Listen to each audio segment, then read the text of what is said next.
Bonjour, c'est Catherine, artisan cirier et créatrice de la marque de bougies Soham. Aujourd'hui, on se retrouve pour réaliser une bougie gourmande et réconfortante. Pour réaliser cette bougie, vous aurez besoin d'un mug un mug en verre comme pour faire une tasse de thé par exemple. Nous allons utiliser également une mèche en coton ciré montée sur socle et que nous aurons veillé à adapter au diamètre de notre contenant. Nous allons choisir un parfum et là j'ai choisi parfum cappuccino. Il faudra un colorant liquide couleur marron. Bien sûr, il vous faudra une douille, une poche à douille que vous préparerez au préalable, un mixeur et bien sûr tout le matériel nécessaire, donc un cul de poule, une maryse, votre balance, votre bécher et bien sûr un pistolet à air chaud.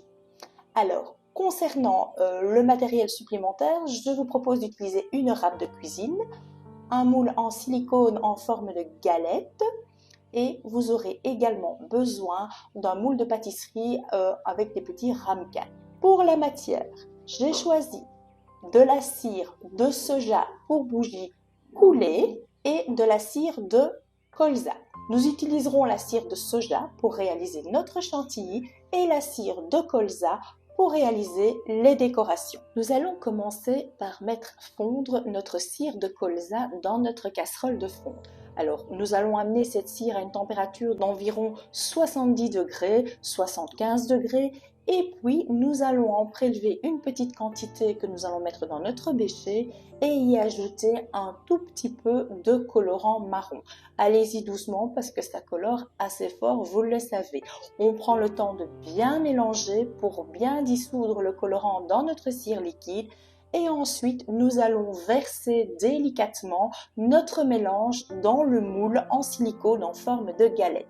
Nous allons réaliser comme ça toutes nos petites galettes et nous allons les laisser poser et figer. Et vous allez voir, c'est assez rapide parce qu'il y a très peu de cire. Il vous reste normalement un petit peu de cire de colza dans votre bécher et vous allez maintenant couler ce reste de cire dans un des compartiments de votre moule de pâtisserie à ramequin.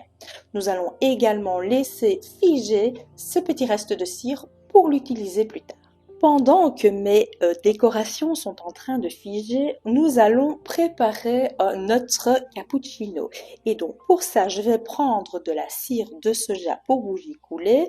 Je vais prélever la quantité nécessaire pour remplir mon mug. Alors je vous rappelle qu'il est important quand on fait une bougie chantilly de veiller à ce que l'ensemble des ingrédients que vous allez mettre dans votre bougie, donc les décorations, les crèmes, la chantilly, tout ça doit pouvoir tenir dans votre contenant pour éviter de couler à l'extérieur. Donc ici, moi, je prélève la quantité nécessaire que je vais aller mettre à fondre dans ma casserole de cire.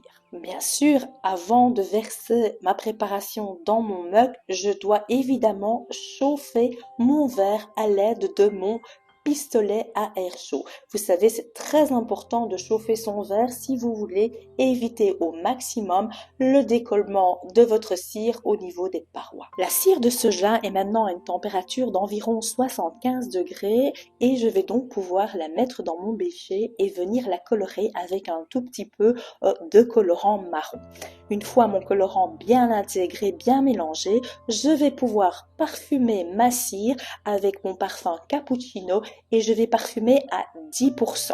Ensuite, lorsque ma cire est bien mélangée, je vais pouvoir venir vider ma préparation dans mon mug délicatement et cela va correspondre à peu près à un tiers de la hauteur de mon mug. Pendant que ma première couche de cire dans mon mug est en train de figer, je vais commencer à démouler mes petites galettes. Alors, vous faites rentrer de l'air en étirant bien sur tous les côtés de votre moule et puis délicatement par le dessous du moule, vous venez exercer une légère pression pour sortir vos galettes une par une. La cire dans notre mug est maintenant en train de cristalliser, donc il est temps d'insérer notre mèche et donc comme toujours, on insère délicatement sa mèche en biais et on vient la redresser et normalement, elle va tenir toute seule, vous n'aurez pas besoin de centreur de mèche. Maintenant, je vais mettre à fondre ma cire de soja pour réaliser ma chantilly.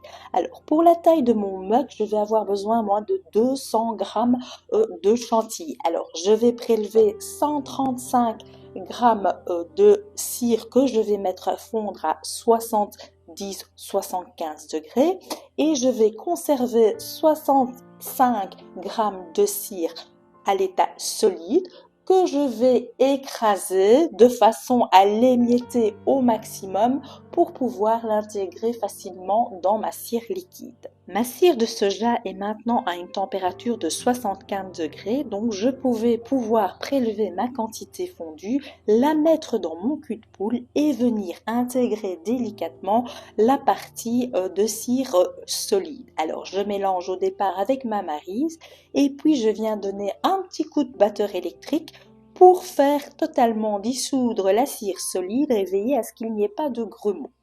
Ensuite, je vais pouvoir parfumer cette cire et je vais de nouveau utiliser mon parfum cappuccino à hauteur de 10%. Je reprends mon batteur électrique, je redonne un petit coup de fouettage et puis nous allons laisser poser un moment. Alors, vous allez laisser régulièrement des temps de pause et venir entre les coups battre de temps à autre votre chantilly avec le batteur électrique. Alors prenez régulièrement la température parce que vous allez voir que progressivement votre cire va descendre en température. Nous allons passer de 42 degrés à environ 32 degrés en plusieurs étapes. Chaque fois que vous voyez que votre cire commence à se cristalliser en surface, eh bien vous redonnez un petit coup de batteur électrique de manière à fouetter votre chantilly et vous allez voir, elle va commencer à devenir de plus en plus blanche. Une fois que vous aurez une cire bien blanche, bien onctueuse, vous allez voir, vous pourrez attraper un beau bec de canard au bout de votre batteur électrique, mais le test ultime, c'est vous prenez de la cire sur votre maryse, vous la retournez, et bien voilà, votre chantilly est prête à être mise en poche à douille. Entre les différentes étapes de fouettage, nous allons préparer nos granulés de chocolat.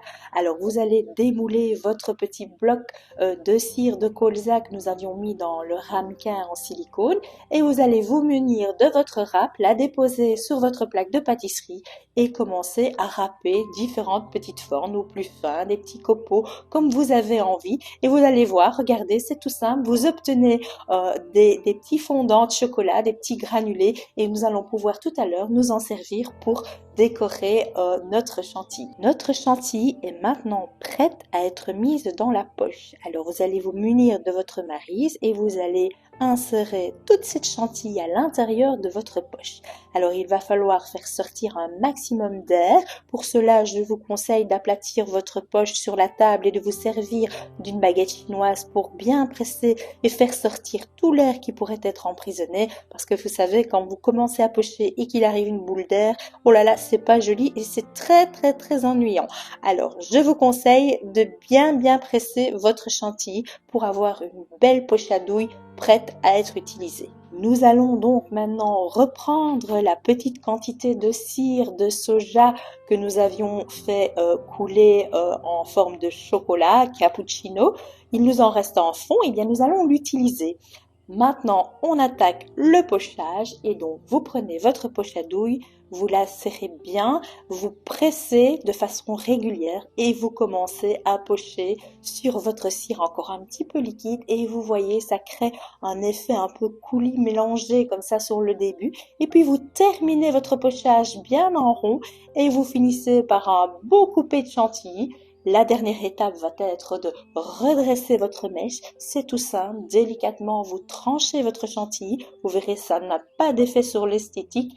Il ne vous reste plus qu'à saupoudrer de petites pépites de chocolat que nous avions préalablement râpées. Et vous allez pouvoir planter votre petite galette. Mais n'oubliez pas, toutes les décorations que vous allez mettre dans votre chantilly, par sécurité, doivent toujours être enfoncées de moitié.